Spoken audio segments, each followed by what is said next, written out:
The Hauntings of the House in the Neighborhood of the Great Western Road, Aberdeen, by Elliott O'Donnell.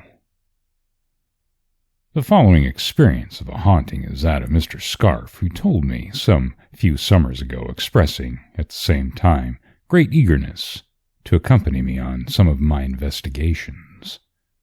I append it, as nearly as possible, in his own words. I was spending Easter, he began, with some friends of mine in Aberdeen, and learning from them that there was a haunted house in the immediate vicinity of the Great Western Road, I begged them to try and get me permission to spend the night in it. As good luck would have it, the landlord happened to be a connection of theirs, and although at first rather reluctant to give me leave, lest by doing so he should create a precedent, and consequently be pestered to death by people whom he knew to be as anxious as I was to see the ghost, he eventually yielded, and the following evening at 8 p.m., accompanied only by my dog, Scott, I entered the premises.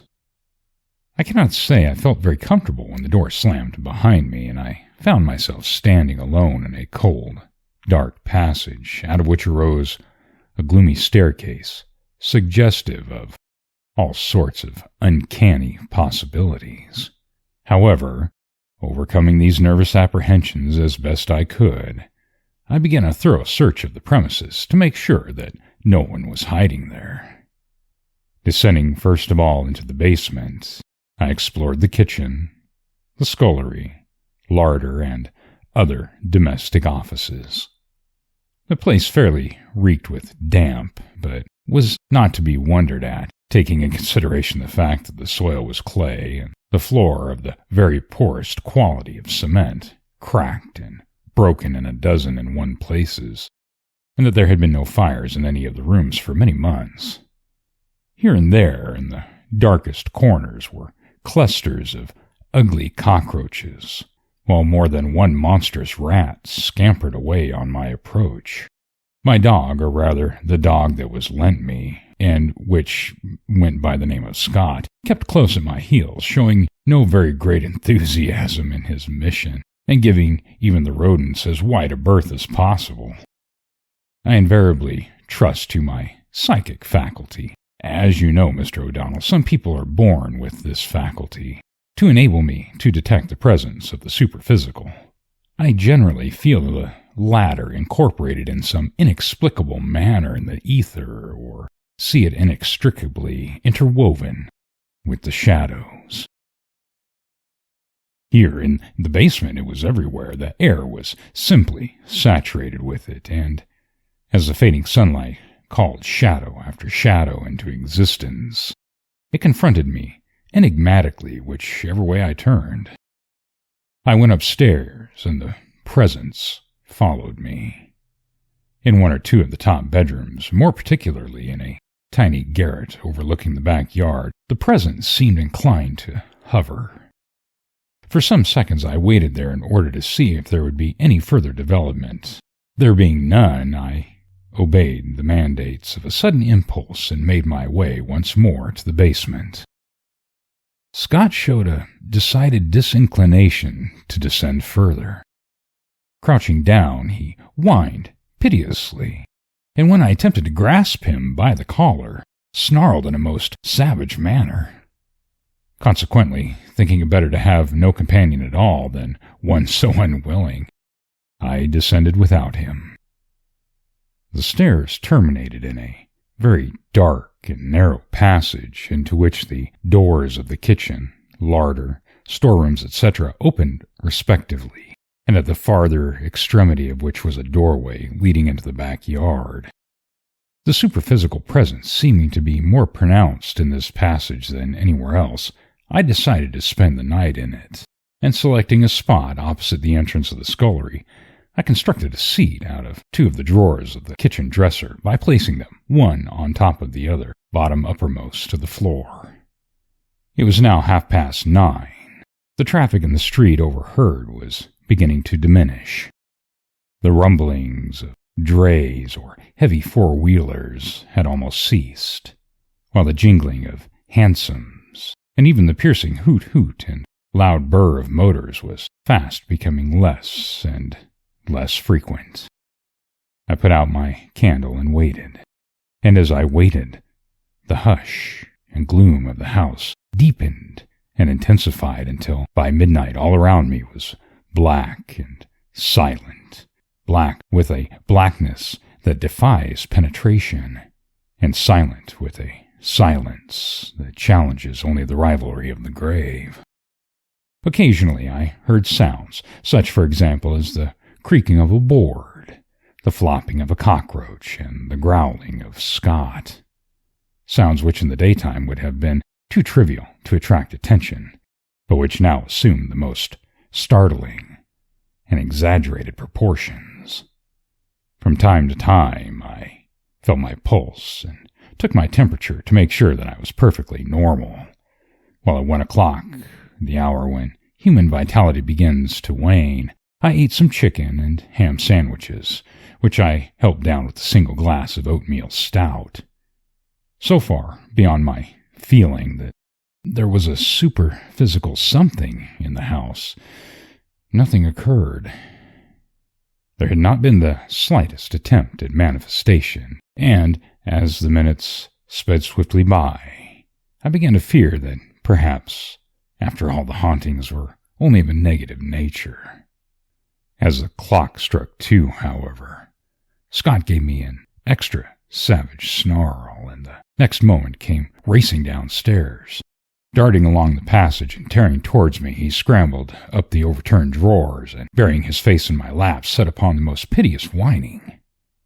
A sensation of icy coldness, such as could not have been due to any physical cause, now surged through me, and as I got out my pocket flashlight ready for emergencies, I heard an unmistakable rustling in the cellar opposite.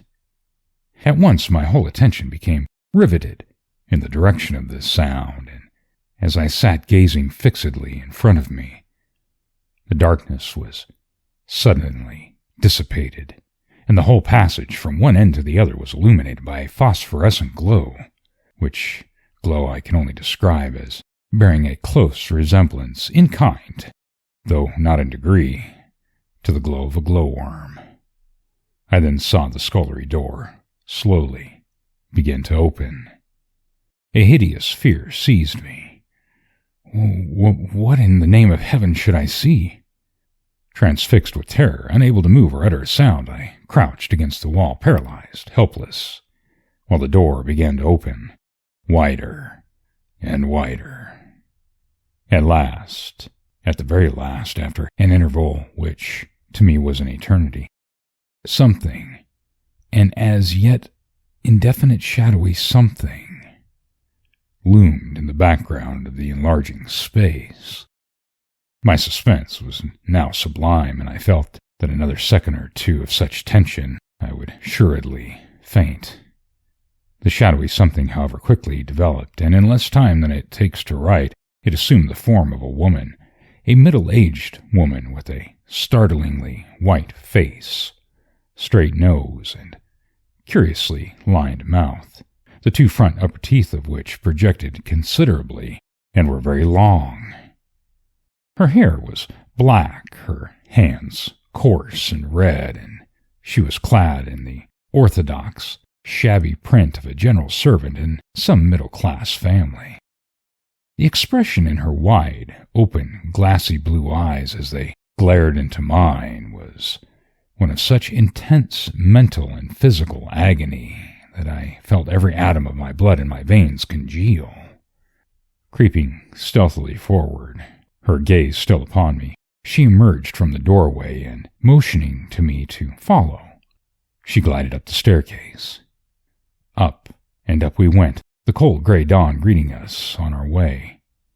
Entering the garret to which I have already alluded, the phantasm noiselessly approached the hearth, and pointing downward with a violent motion of the index finger of its right hand, suddenly vanished. A great feeling of relief now came over me, and yielding to a reaction which was the inevitable consequence of such a severe nervous strain, I reeled against the window-sill and shook with laughter. Composure at length reasserting itself, I carefully marked the spot on the floor indicated by the apparition, and descending into the basement to fetch Scott, made hurried tracks to my friend's house where I was allowed to sleep on until late in the day. I then returned to the haunted house with the landlord and my friend, and on raising the boards of the garret, we discovered a stamped and addressed envelope. As a result of our combined inquiries, we learned that a few years previously the house had been occupied by some tradespeople of the name of Piblington, who some 6 or 7 months before they left the house had in their employment a servant named Anna Webb. This servant, the description of whose person corresponded in every way with the ghost I had seen, had been suspected of stealing a letter containing money and had hanged herself in the cellar. The letter, I gathered with several others, had been given to Anna to post by Mr. Piblington, and as no reply to the one containing money was received, Anna was closely questioned. Naturally nervous and highly strung, the inquisition confused her terribly, and her embarrassment being construed into guilt, she was threatened with prosecution. As a proof of my innocence, she scribbled on a piece of paper which was produced at the subsequent inquest, "I'm going to hang myself. I never stole your letter, and can only suppose it was lost in the post." The mere fact of the accused committing suicide would in many people's opinion point to guilt, and as the post order was never traced, it was generally concluded that Anna had secreted it and had only been waiting till inquiry ceased and the affair was forgotten to cash it. Of course, the letter I found was the missing one, and although apparently hidden with intent, the fact of its never having been opened seemed to suggest that Anna was innocent, and that the envelope had, by some extraordinary accident, fallen unnoticed by Anna through the cracks between the boards. Anyhow, its discovery put an end to the disturbances, and the apparition of the unfortunate suicide, whether guilty or innocent, and the judgment day can alone determine that, has never been seen since. The end.